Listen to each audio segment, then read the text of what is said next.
Hi everyone, so today's video I'm going to be talking about how to release a short, tight piriformis muscle. So this is a question that I get frequently. What do I do if I determine that the piriformis muscle is short and tight? First of all, the fact that you determined that the piriformis is short and tight, that means that you did some type of assessment that will show you how the muscle is behaving when it's shortened and overactive. So whether you've determined that through a physio assessment, or you've done the assessment inside the Piriformis control program, or you've just did some tests using my video. But generally speaking, what happens is that when the piriformis is tight, shortened, and overactive, you may notice some external rotation happening at your feet. So when you're standing, you'll notice that your foot kind of goes out slightly out just by default. When you are doing exercises like squatting down, you may notice that your knee is going out or your foot is going out.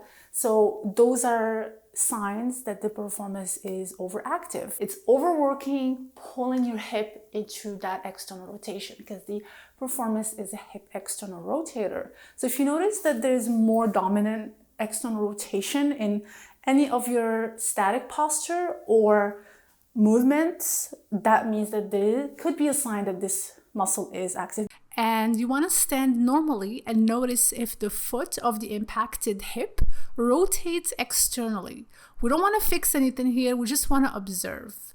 And just notice if that foot kind of goes out. And if your foot goes out, like, it doesn't necessarily mean that you have piriformis syndrome, but it's just the first clue that there may be some imbalance there. There could be a tight muscle that's kind of pulling our foot in that direction.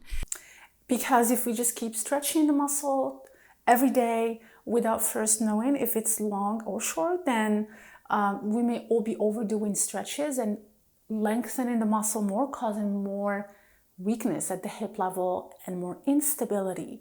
So that can actually cause more issues and keep you in pain for a long time. So it's so important to know that. And it's why I always start, this is why the first step in the Piriformis control program is the assessment. So we gotta we gotta figure out first if it's short or if it's long, and then go from there about how to resolve the issue.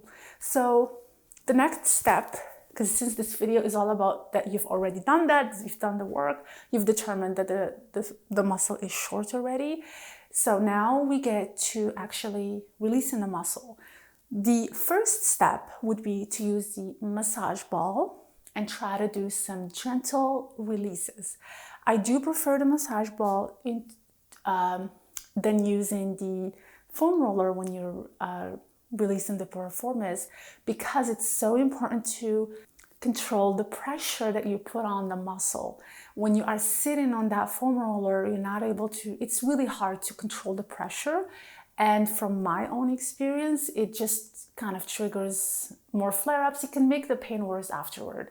I'm speaking from my experience because I have lived with piriformis syndrome for about 7 years. So a lot of the things that I share are just coming from experience, because I feel like that is very important in helping you kind of shortcut your recovery and also avoiding a lot of mistakes. So what I found is that the massage ball works better. And when you're using it, you can control the pressure, especially if you're using it against the wall. So you want to kind of start from the outer area, like work on your glute minimus, glute medius, and then work in towards the muscle. So just gently kind of working in, and then once you kind of right on that muscle, then just kind of gently press and notice like how your body is responding. So we don't want to be making the pain worse here. We want to get relief. So make sure that the pressure is kind of gentle at first, and you only want to be working on that muscle, doing self-myofascial release for about 20 seconds again, not for a long time. So 20 seconds self-myofascial release. And after that, you can do a few gentle piriformis stretches. Again, I'll only choose between 1 and 2. I have made videos about a lot of piriformis stretches, but I always say only pick 1 or 2. Don't do 10 stretches back to back. So choose 1 or 2 stretches do them right after the release. It's really important to do the stretching after the release because we want to address those trigger points and address the overactivity before we lengthen the muscle. So the self-myofascial release allows you to reduce the overactivity of that muscle, which is really good. Because then when we get to the exercises, then the muscle is not overcompensating. So just keep that in mind. When you want to do glute exercises, you haven't done the release first, then the performance is going to keep kicking in because it's overactive. So we just want to reduce that activity and get the other muscles working right. So that's why I like to do it in this sequence. So once you do these stretches, then definitely make sure that you do some glute activation there to help the other muscles kind of train to do their job. So the muscles that I want to list here are the glute med.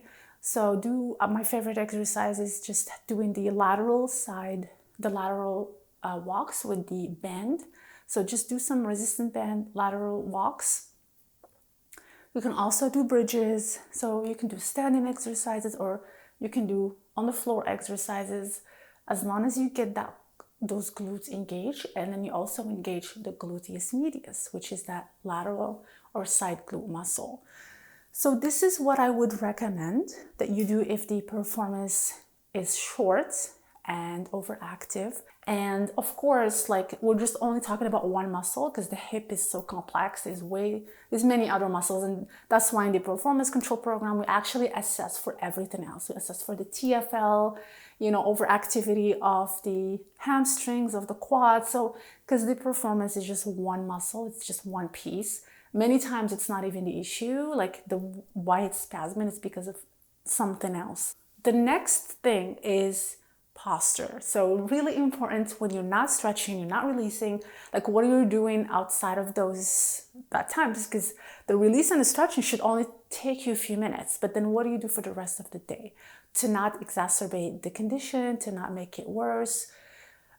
So paying attention to your posture, being mindful of when that external rotation happens and trying to be mindful of it and purposefully fixing it. So if you're standing and you notice that your foot is kind of going into that external rotation, just trying to bring it back and have straight feet. So when you're exercising, make sure they have proper form. You can definitely have your feet out a little bit when you're squatting, but make sure again that you're not feeding into that imbalance so that your knees are also going out, but try to just not overdo it so that you're not, again, overfeeding it. But if you notice that it's just one foot that's doing that, maybe try to bring it back so that it's straight. So keep those things in mind because posture is what's going to allow you to not recreate these conditions because a lot of them are caused by our repetitive flawed movements and bad posture. So just these repetitive things that we do every day and also lack of strengthening again is what kind of causes these imbalances to happen and we just end up in pain. I highly recommend that you grab the performance control program to get started on assessments and corrective exercise plans. But I hope this video was at least helpful in showing you how to release a short performance muscle. If you experience performance syndrome, which is that pain in the butt, along with sciatica, I highly recommend that you try some of the exercises in the free performance syndrome rehab plan. I have the link below. This is an amazing plan that I'm giving away for free, and it's a complete plan with video tutorial that you can do at home, and it includes some of the best exercises that are specific to performance pain.